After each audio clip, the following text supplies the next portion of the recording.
Hello, everyone. Welcome back to the politically incorrect podcast on politics and purpose. I am thrilled today to have with me the remarkable Marilyn Hemingway. Marilyn and I met way before COVID when she drove every Wednesday down to Charleston from Georgetown, South Carolina, not a short drive, to participate in the free ImpactX community class that I was teaching at Charleston, at the College of Charleston. She was a remarkable student who I think took the class, if I'm not mistaken, Marilyn, 3 times because she wanted to really immerse herself based upon the work that she wanted to do. And then subsequently, along with Mike Martin, who you've been introduced to on this podcast, she became accredited and certified in impact economics and has subsequently gone back to her hometown of Georgetown. And you're about to see the remarkable work that she's done out of lived experiences. And I think Marilyn is the poster child for what we're calling solutions unknown. And I think that if you live in a community that you believe has problems, you need to listen to this because if you copy what she has done and the template she's built, you can have a huge impact on your own community. So, Marilyn, welcome. It's a pleasure and a privilege always to see you. I don't get to see you enough these days because you're so busy. Why don't you tell our listeners a little bit about your background? And let's start with the why. Why did you want to pursue what you've done? Gosh, that's a wonderful question. First, Stuart, thank you for inviting me to be a guest on your podcast. And thank you for starting Impact X and how much it has influenced my journey. It played a major part. So, to answer your question, I was at a point in my life that I was bored in a job and asking myself, where do you go from here? Are you going to stay here and retire and do the bare minimum, which I could have gotten away with? Or do you want to leave a legacy? Do you want to leave an impact in your life? And I decided I had to make a change. And that change was two things I did. I went to mental health therapy, because I've suffered from depression off and on since college, and I'll go to therapy, etc. And I took Impact X class. And I do want to clarify one thing. I did take it 3 times. The first time I took it, I was working in Charleston and I would stay late after work and come take the class, then drive back home. But the final 2 times I was commuting back and forth from Georgia because I was living and working in Georgia at that time. When I took the Impact X class, I had in my head a cooperative model. But when I left the class the first time, I left with the Gotta Get Your Chamber of Commerce. Why did I want something embedded in economics? Because in my community, we are descendants of enslaved West Africans. Generally, the community is low income, poor, because of its history. Of course, individuals have done well, but by and large, the community is low income, poor. And I was tired of driving through our communities and seeing stagnation or regression. And I just felt I could do better. I knew I could do better, but why not my community too? If I grew, could not my community grow economically? And that's why I took the therapy and the class, not knowing at the time that they were working together. They were working together, and I do suffer from depression, but not like before, because now I have this purpose, right? And I'm constantly working on it. But that was the seed of what placed me here right now. Well, that's remarkable, and it's not unlike many stories that we hear when incredibly capable people like yourself, and I've now had over 1,000 people take that class, and you are without doubt one of the shining lights Thank you. amongst all those people. And I think what happens with capable people who can see a path forward is they get frustrated because they can't access the capitals with an S, Mm-hmm. not just financial, but intellectual, societal, et cetera, that they need to be able to do the work, to be able to help themselves first, obviously, because that's important, and their families and their communities. So, unfortunately, you're not alone in that situation, but you are one of a few people that really have, in my opinion, stepped up to the plate, taken on the embedded, institutionalized palliative care environment that often runs many of these societies because they don't want change as much as they will talk about it. And you are coming out at the other side of this with the most remarkable story to tell. So tell us now, you've told us the why, tell us Uh-huh. now the what. So when I left the course in 2018, so it was 2016, 2017, Mhm. around that time we first met, I started with the Gullah Geechee Chamber of Commerce. And its mission is to create global awareness, profitability, and sustainability of African American businesses and other entities that impact the Gullah Geechee community. And I say the mission very deliberately because we started from day one with diversity, because I knew the strength of the culture, the opportunities of the culture, but I also knew the weaknesses. And to address some of those weaknesses, I was very deliberate and intentional in saying other entities to make sure we were diverse from day one. So you do not have to be Gullah Geechee to join the Gullah Geechee Chamber of Commerce. And then in 2020, I started the Gullah Geechee Chamber Foundation, has a 501c3, and their mission is much shorter. It's to raise funds to support the educational programs of the Gullah Geechee Chamber. Those two things are still in existence. But I also, at some point, and I can't remember what year, started the Gullah Geechee Leadership Institute, has a policy mechanism, because I quickly found out policy impacts everything. But I later closed it because so much was going on with the first two original organizations. I could not handle all three. And I say I because what you touched on, lack of capital, lack of resources. I'm not going to say it's been a struggle, because we've been growing and getting more and more capital per se, but it's never been enough for me to hire outright another full-time person. And that's a major struggle of community-based organizations. You seem like you just get enough to complete a program, but not enough to be truly operational. I plan on changing that. I actually am actively changing that. But where we are now, we have the two sister organizations. We have two offices in South Carolina, one on the north coast of South Carolina, and I'm actually sitting in that office right now in Georgetown, the main headquarters. And then we have one on the south coast in Beaufort County. It's a shared network space, and we're getting ready to move that space within the next month. And then we have a part-time colleague in office in Brunswick, Georgia. The plan is to have a physical office in every state of the Gullah Geechee corridor: North Carolina, South Carolina, Georgia, and Florida. And then I'm going to stop right there, Stuart, and I want to explain who are the Gullah Geechee. I get rolling into my organizations and the work I do and forget about explaining who I am, because that fully informs what I do.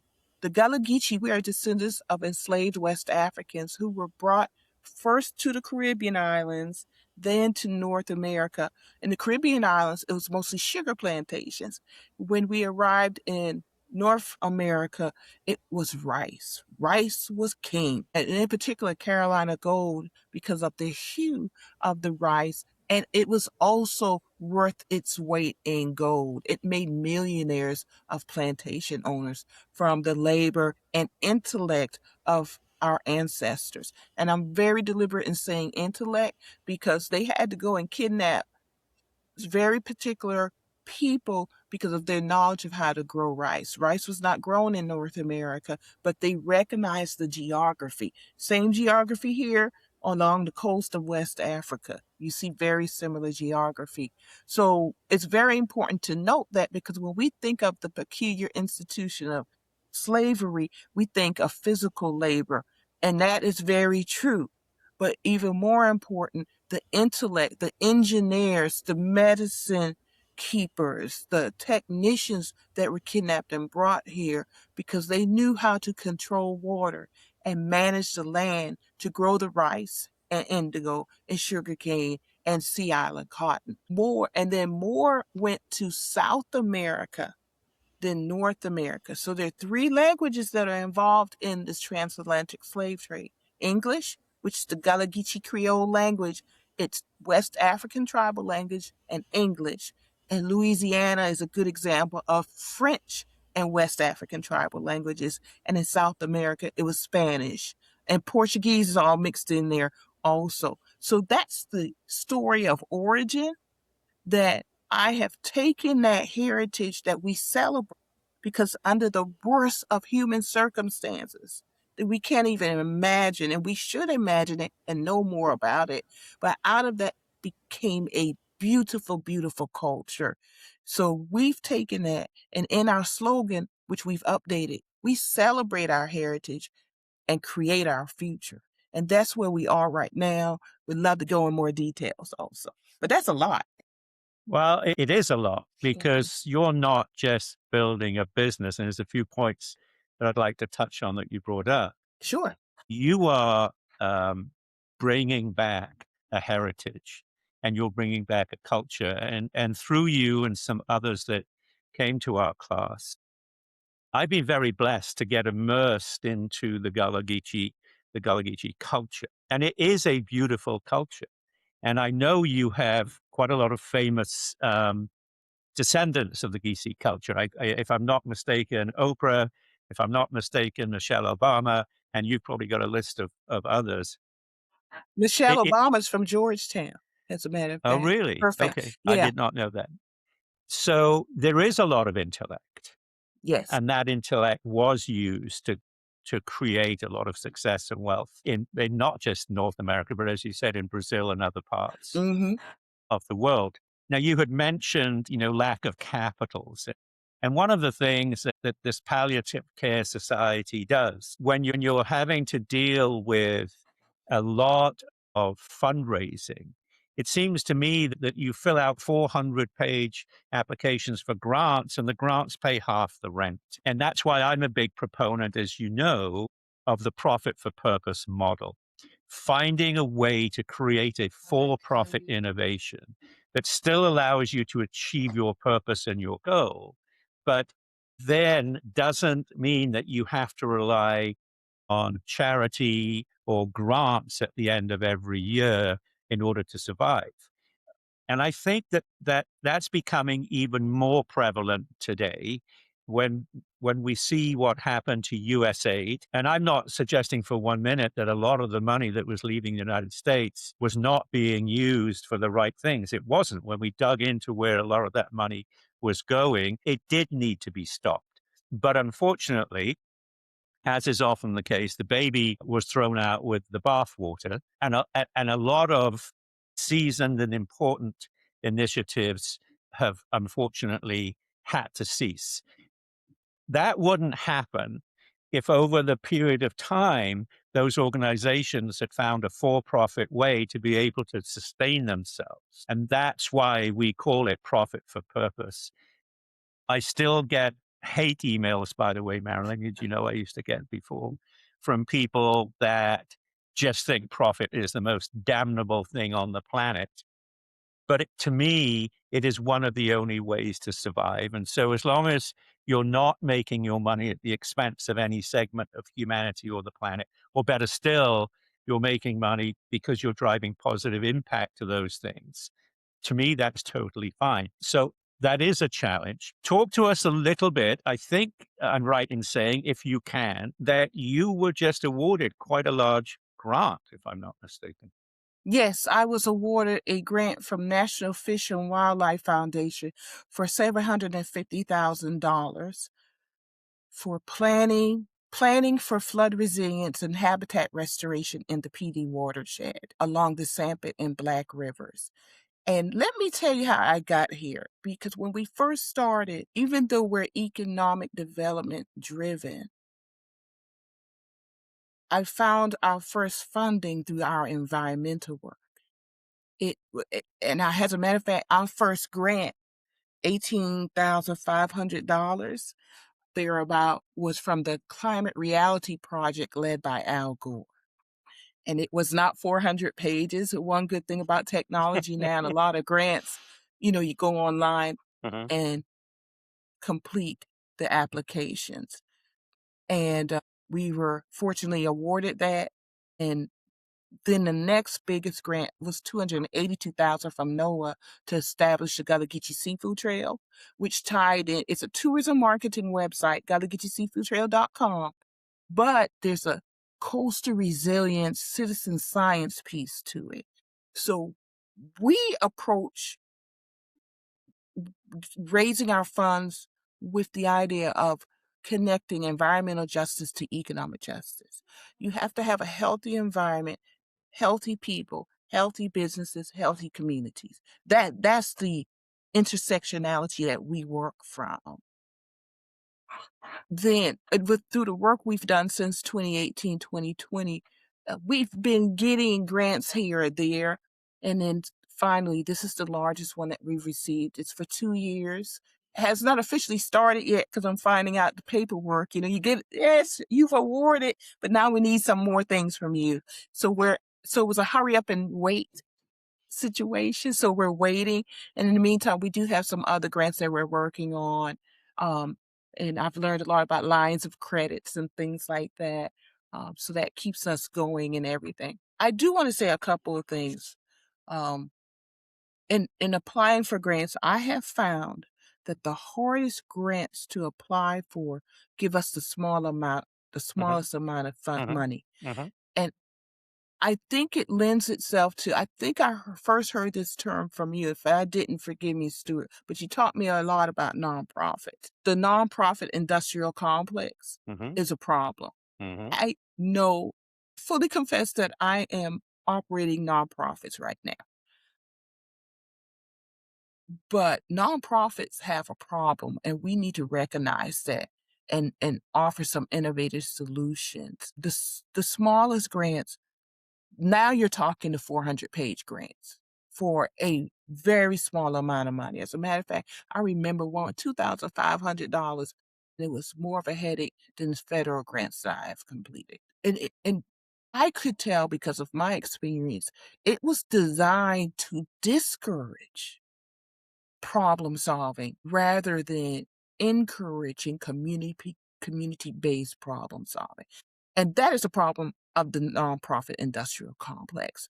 They've become gatekeepers rather than real investment. Well, Go ahead. that's not dissimilar to the private sector. So if people say, why are the fees in investment banking, for example, let's say in an acquisition, so high? And you do the same amount of work and diligence on a small deal as you do on a large deal. And so that's why the big banks have floors, they won't go below a certain level because it's just not financially and structurally worth their while. Um, so, so that part is no different. When you talk about the not-for-profit industrialized complex, I will never forget. I think it was before COVID, so 2018-ish. I was approached by two minority ladies who clearly had found a solution for a problem in their community. And it was brilliant. And this comes back to the people that face the problems more often than not have the best solutions. And they were applying for a grant and they had proven that their solution worked. At the same time, there was a not for profit organization run by two white women that applied for the same grant, but they didn't have a solution. What they wanted to do was produce another study about the problem. So here you are, you've got two ladies who have a solution, minority, and then you've got two ladies that want to do another bloody study about the problem. Hmm. Who do you think got the grant? The study. Of course. Of course. It's absolute insanity. And that still happens today, which is Oh, too many times, which is too much. another reason when. And I still hold classes, and I still do. I'm now doing it at the prison. I think you probably know that, and Mhm. and for vets in the evenings at the Citadel. But this is why when I meet people and they come and I say, "Great, lovely to have you here. It's all free. Why are you here?"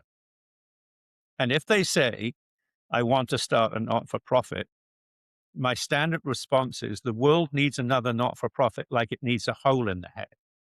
Figure out a way to create a for-profit innovation for this that can support you to do the work that you need to do, so you do not have to go down this rabbit hole of what we call, the NGO, institutionalized industrial complex." And you are living proof of this. I know Mike Martin, when he was on the podcast a couple of weeks ago, mentioned the problems he had when he took Impact Economics to Muncie, and the mayor of Muncie was very interested in embracing it as a public-private partnership, which they Mhm. eventually did.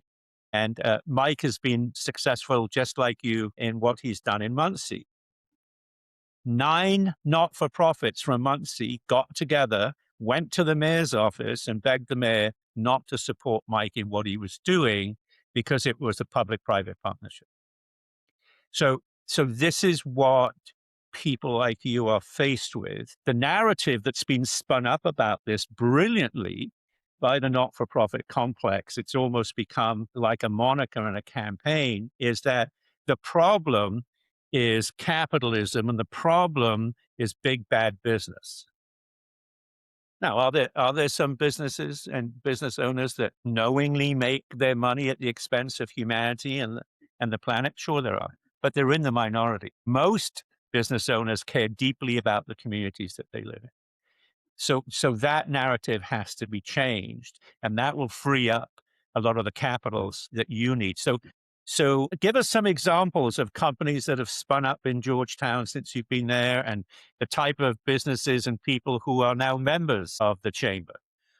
So one of the grants we received was out of COVID. The COVID funds allowed us in Horry County to host entrepreneurship courses. Part of that funding required that we had to teach about COVID and ventilation, how Mhm. companies, small businesses can prepare for the next pandemic, et cetera, et cetera. We did that 4 times, and out of that are 2 of my strongest businesses. Donnie's Grill. He was in a storefront, but going through our program, he realized it it wasn't financially feasible for him to be in a brick and mortar space. So he left that space and he operates a food truck. I call it a food truck, but he does the trailer. Mhm. And he operates off catering. First, he's very good. He is a culinary certified chef, Mhm. and he makes a very good living through the food truck and catering Mhm. services. And he understood going through our programs that his growth was in recognizing brick and mortar is not for me. This is draining me. He's never looked back. Very proud of Donnie's Grill. Then the other one is Camp Geechee. Camp Geechee is an illustrated novel about the Gullah Geechee folklore. This young man, Joshua Mishu, has created an entire universe based on Gullah Geechee folklore. And it's illustrated comics, manga, I believe is what it's called. He has received the Trailblazer Award through the Gullah Geechee Cultural Heritage Corridor National Heritage Area. He has trademarked his properties, and he actually received the award before the trademark kicked in. I woke up on holiday. He splashed all over Facebook with this award, and we had been talking about it. So I called him and said, I need to give you a microloan so you could go and protect yourself. So we took care of that. He took care of that. Now he is doing his second or third Kickstarter to raise money. He's published a coloring book. The next step is the actual publishing the first novel of Camp Geechee. He's a teacher. He meets with the kids. We've spoken about merchandising. He has created this entire universe, that creativity and imagination. It's just wonderful. He's in his early 30s. The world is his oyster. It's all before him. Um, those are two of my uh, probably best examples right now. And there are others who are doing well on a smaller basis, and they're ready for growth also. Fantastic. Fantastic. Because when people can support themselves and then they can support their families, if enough people in the community do the same thing, then the entire community rises up. Correct. And Correct. what people don't realize is that in this nation, especially, we have too many people who are what are called non-performing assets, human assets. Now, the word asset is in there because everybody has the ability to be an asset. And what you're doing is you're helping convert non-performing assets into performing assets. So what does that do?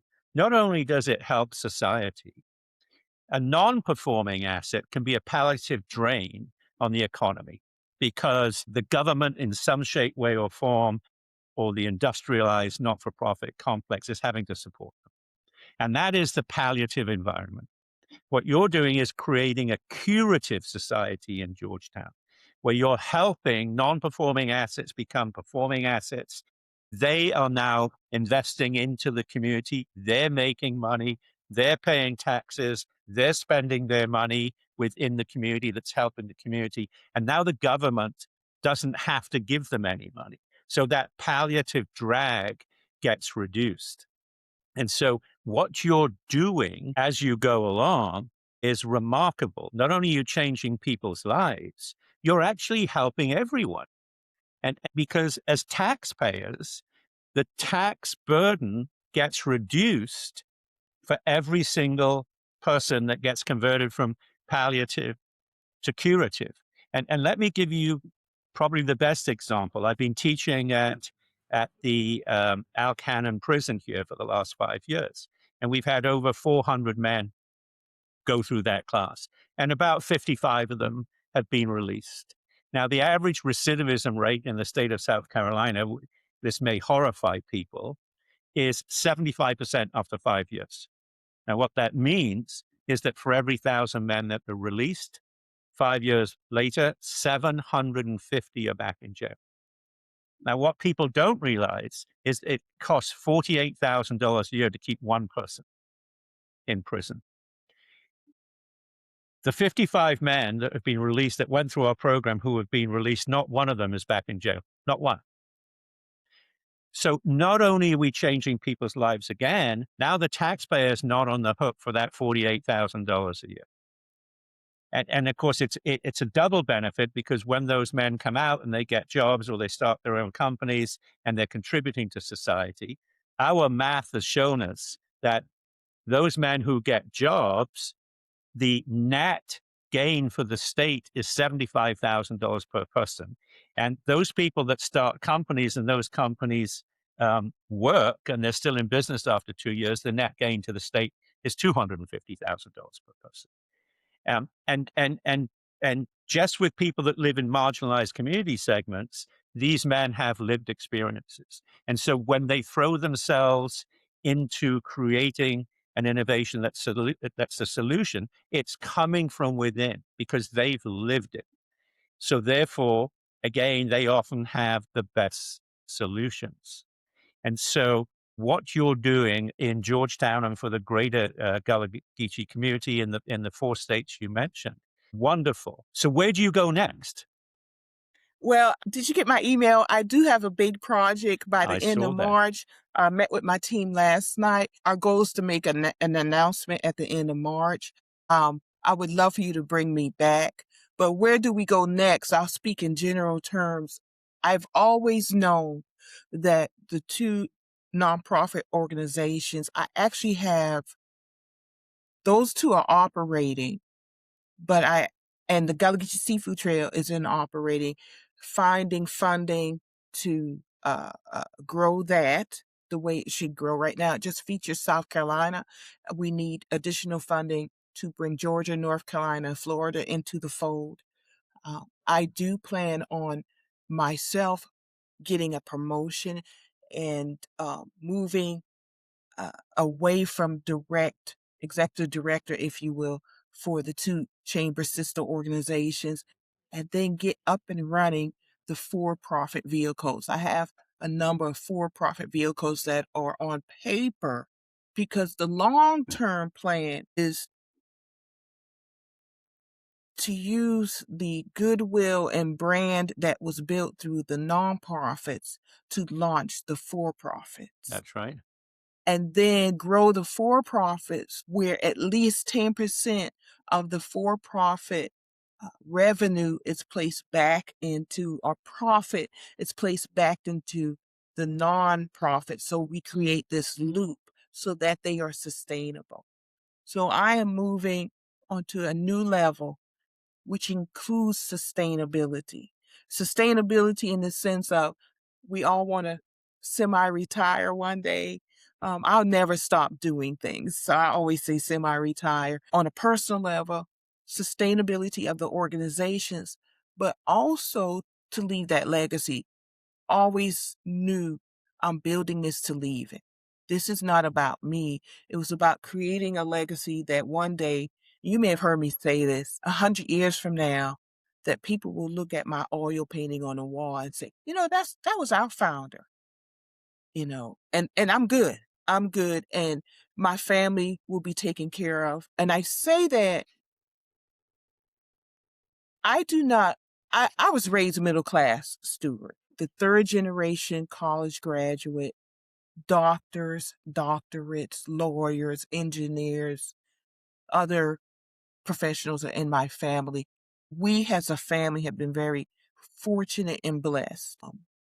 I went through a period where my mindset was of poverty. And I think that may happen to everyone in your 20s when you're coming out of college and struggling a little bit. I'm poor, and you're not really poor. I've Yeah. never been poor. And I don't say that in a demeaning way. I'm recognizing where I Mhm. was mentally. I had to recognize, Marilyn, you were fortunate to be raised middle class. And I was raised by a mother and father that I had to remind myself, those who are given much give back. Mhm. And we always had that mentality. So that is part of what drives me also, and drives the sustainability piece, because of what you just said. If I can't take care of myself, I can't help others grow. If I don't grow, others can't grow either. We give back in that sense. We are actually that living example. That's where we are. We are about to do big things, great and bigger things. I do want to say this also. One thing that I realized in my journey, Stuart, everything is made up. And I don't think most people realize that. We're raised to go get a job, Mhm. pay the bills, get married, Mhm. then one day you hope to retire and have a nice retirement. We are all made for more than that. And once you realize everything is made up, that means you can make it too. You can make something up to it. And now I'm not talking in the sense of let's go make up and do illegal stuff, because it needs to be embedded in values and ethics. Mhm. But nothing should stop you when you realize that everything is made up. Somebody had to sit and think about, how do we exchange? How do I barter? Is Mhm. one way. Or how do I take this piece of paper and we have a social contract that we agree that this paper has a value of $1. What does that $1 get me? And someone else has to agree, I've made this product and I'm willing to take that dollar. Mhm. That is all made up, all right here. And then you put it into action. Once I realized that, nothing holds me back. So I knew 2 or 3 years ago, I literally said to colleagues, in 2 to 3 years, this will be a multi-million-dollar organization. One reason why we now have a $750,000 grant, because I had to elevate to that level. Mhm. And I had the mindset, but I knew I had to go from toddler stage, the preteen, the teenage stage in the work that I was doing. So I had to make some changes. And I do this every day now. I mean, because it's a journey. And you gave an example. As long as you're always moving like this, and then at some point you're going to go past choke point and zoom, right? But it's been like this. It's been this journey, but I always kept moving up. It has not been this trajectory of, wow, Marilyn started this and it just took off. Nah, within 6 months of me leaving, so I took the course, went to the job I was working at in Charleston at the time, and said, I'm going to resign after I complete our 50th anniversary event. Completed that event on a Thursday, walked in the office the next Monday and resigned, gave my 2 weeks. That was in March of 2018. They looked at me and said, we thought you weren't going to do it until June. I said, no. I told you I was going to leave after the 50th anniversary. I left. Within 6 months, lost my car. For about a year, year and a half, folks who really believed in my vision and dream, I would get rides. They would take me places. I would walk, probably in the best shape in last previous 10 years. But I also owned the Hemingway Group, which is a communications firm. And I got a big client. The very first thing I did with the first 2 checks is I went and paid off a used car, which I still drive to this day. Because I said, I'll never have that happen to me again. I learned, lesson learned, right? I paid it off. It is the same car I'm driving now. I do have plans. It's almost 20 years old. I bought it used. I do have to upgrade for my safety. I need a better vehicle, but I'll pay that off too. But it has been a journey of ups and downs, but continuously and consistently doing the work, where it has now gotten us to the level where I've made some these decisions even overnight that I'm not going to announce now, but it is going to position us in the next month to grow even more. And everybody will hear the big announcement and everything. But yeah, we even under what's going on in society right now, we have to be prepared to run through the cracks that are opening up to create the equitable society that we all claim that we want. And I'm doing that work. Well, I mean, you are a credit to the reason that I started all this work way back when. A couple of things. You probably remember early on in the class, I always tell people that the reason we're told to color inside the lines when we're in grade school that's control. It most certainly is. So when I went to school in England back in the late 60s, my mother told me to color outside the lines all the time. And of course, I told her, well, that's not going to work for me because I'm not only going to get an F in art, I'm going to get in trouble with the teacher. And my mother mandated I did this. So I listened and I colored outside the lines. I got in trouble and I got an F. And every time it happened, my mother called the school, not to change my grade, heaven forbid, but to tell them why she was insistent I color outside the lines, because she didn't want any child of hers being brought up in a box. And so that's the first thing that you've done. You really have colored outside the lines. And that is a huge credit to you. And yes, as you go along in your journey, there'll be ups and downs. But as long as the overall trend is up, that's the motivation and positivity that you need to keep going, right? To lose a car, then to say, well, I can walk and I can get rides. Then you get a little bit further along and you buy another car. May not be the car you want, but it serves its purpose for a period of time. And you keep building and you keep building. I'm reminded of one of your peers that was in class with you, Sharon Cooper Murray. I don't know if you guys are still in touch. Gullah Geechee built her beast, and we were fortunate enough to be able to introduce her to some people in New York, and she got money from Michael Bloomberg. So this can be done. For people that are listening, don't think that you can't do this. Don't think that this is impossible. One of my favorite stories about the class, one cohort, handsome young African-American, came in and sat at the very back of the class and had a baseball cap, pulled down. and the baggy pants. As you know, I always ask people, why are you here? How can I help you? What do you want to achieve? And he really wouldn't answer. So on about the third class in that cohort, I sat with him and I said, what can I do to help you? If you don't tell me what you want, I don't know how to help. And Mhm. he looked at me and said, don't you know who I am? And I said, no, I don't. And he said, well, I'm actually quite a famous rapper. And I said, dude, look at me. Do you actually think that this old British guy with gray hair is your target audience? I said, please excuse my ignorance. I don't know you from Adam, right? Mhm. I said, I probably don't even know I him, but said, go ahead. if you were Glenn Fry, I'd be asking for your autograph. But it's a generational thing, and he laughed and he understood. I was just trying to have some brevity into the situation, and he pointed above my whiteboards where I had the SDGs. Right, they're still up there. Mhm, mhm. And he said, those SDGs, right? And I said, yes. And he said, well, you all have got it all wrong.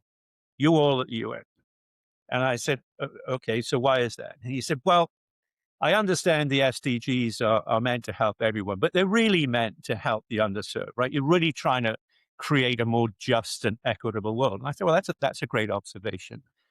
He said, but you're not allowing the very people that you want to help to participate.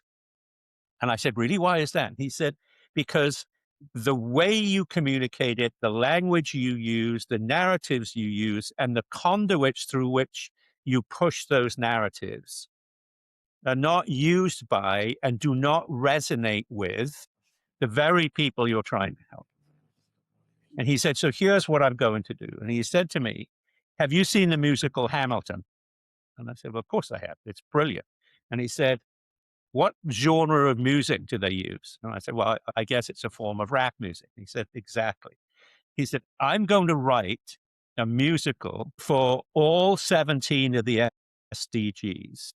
And there'll Mm, be a song for every one of them, but it'll be in rap. And it's going to be a story of a young girl born in poverty. And as she goes through her life, she confronts each of those SDGs as she goes on. And that's going to be played in schools and hopefully in theaters all over the world. And I thought, you know what? That's absolutely brilliant. mhm, It's absolutely brilliant. So we were able to get him in touch with Lin-Manuel, I think Miranda, his name, who did Hamilton. mhm, And to my knowledge, that is happening as we speak.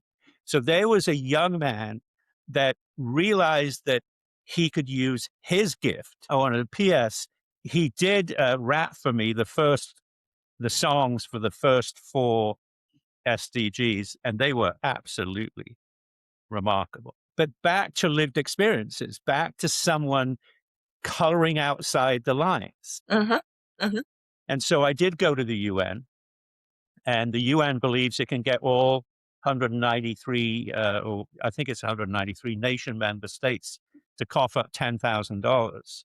So that will raise him almost 2 million to be able to produce it. And then it'll be played in schools and in theaters across the world. And that's innovation. And that's using lived experiences. And that's using the talents that God gave us to be able to make a difference. And what you said earlier, Marilyn, they're going to carry you out in a box before you finish this work. You're not going to be retiring. This I'm semi-retired. I recognize, but I can't do this forever the way at the pace. well, not But I'm at the starting to pace, put but things in play. you're like Reverend King, who I'm going to have on the show with a pink. I mean, Rev is in her 70s now, I think, and she said to me once, "Oh, I'll hand this off," and I said, "Don't give me that. You're not going to hand this off. This is you. This is your legacy. So don't quit on us, Marilyn.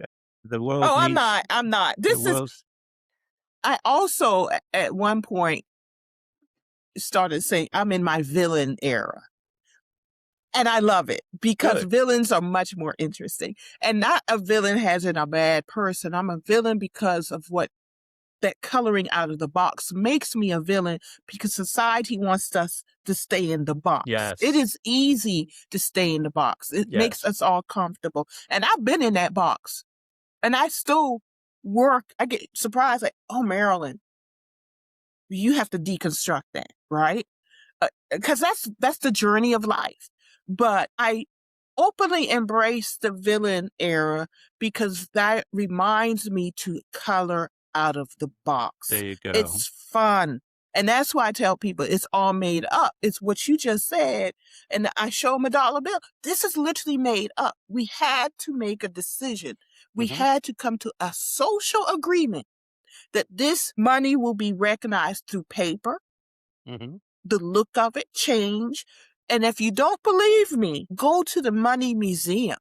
It literally is a museum that has money in it. And at some point, it had to lose its value to sit in that museum. Because if not, Stuart and I would be breaking into that museum and stealing the big stones and rolling them to the bank and making a deposit, right? It's all made up. It is made up, but remember, it's what we've got at the moment. Correct. Correct. I'm not saying destroy everything. What I'm saying is, if it's made up, you can make up something too. Don't let it hold you back. That is absolutely right. And in my classes, even in my classes at the jail where, so for some people, there's not a lot of hope left. I tell those men the same thing.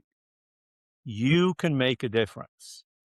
You can change. And a number of them will post things on Facebook very kindly about the difference that we made in their lives. And I always respond with the same thing. Thank you for the kind words, but you're the one that should be proud of yourself. All we did was show you that you have the potential to do this. You're the one that's actually gone out and done it, started your own woodworking company, became a marketing director of an HAVC company. We didn't do that. We just allowed you to see that you had the potential. But to begin, they had to think outside of the box because, of course, the box that many of those folks were raised in was, this is what you're going to do when you're 14. You're not going to graduate high school. There's no future for you. You're going to go sell drugs or do something illegal because that's the way it is. And as soon as they realize that there is a different way, and more importantly, that they themselves are capable, the change is remarkable. And you can actually see when that change happened. Physically, you can see it. Now, it takes some people a bit longer than others, but when I'm teaching there, I can see the exact moment when the light bulb goes on and those men say, holy shit, there's a different way and I am capable. So Marilyn, this has been absolutely fantastic. It's so nice to see you and talk to you again. It's good to see you, Stokes. I hope that you're so incredibly proud of what you've been able to achieve these last 8 years since you first came to the class. And obviously, if we can help in any way, please don't hesitate to reach out. Impact Economics has migrated now. It's now called something called Sovereign OS. It's going global. I created what's called a systemic friction score for communities and cities and states and countries to be able to see where they are, what their palliative drag is, and how that can be changed through the type of work that. So you and Mike Martin and Reverend King and a whole bunch of others that came to those first classes are the shining light. So I can't thank you enough for not only coming to the class, but taking it to heart and then using it to make a difference in the work. Thank you, Stuart. I enjoyed the class. I love what I do. It really is fun.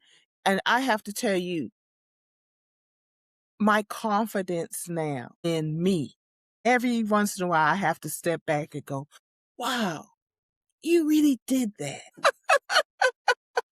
That is fantastic. So very quickly, lastly, if people feel they want to help you or learn from you, how do they get hold of you?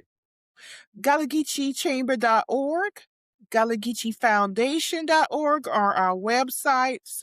More to come, or they can reach me at 843 318-8644. That is the office cell phone, or 843-436-2400. That's the office number. And my email is Marilyn, Marilyn, at gullah-geechee-chamber.org. They can email me, text me, and I'll get back with them. Big changes are happening with, hopefully, by the beginning of April, end of March, beginning of April, but that announcement will be made. And I hope that you will invite me back for that, Stewart, moving everything I've accomplished to another level. Well, I will absolutely invite you back because not only myself, I think there's going to be a lot of other people who are going to be really interested to hear the next stage and how your success is growing. So I will definitely invite you back. In the meantime, keep fighting the good fight. Thank you. Every time you have a little down, just know that after that, you'll go back up again. And thank you, Marilyn, for all you've done. And to our listeners, if you are sitting there with an idea and you doubt yourself, get in touch with Marilyn. She is a motivator. She is a shining light, and she will find time. I don't know how she does it in her crazy schedule to help you. So give her a call. Marilyn, thanks very much. Thank you, Stewart. Take care.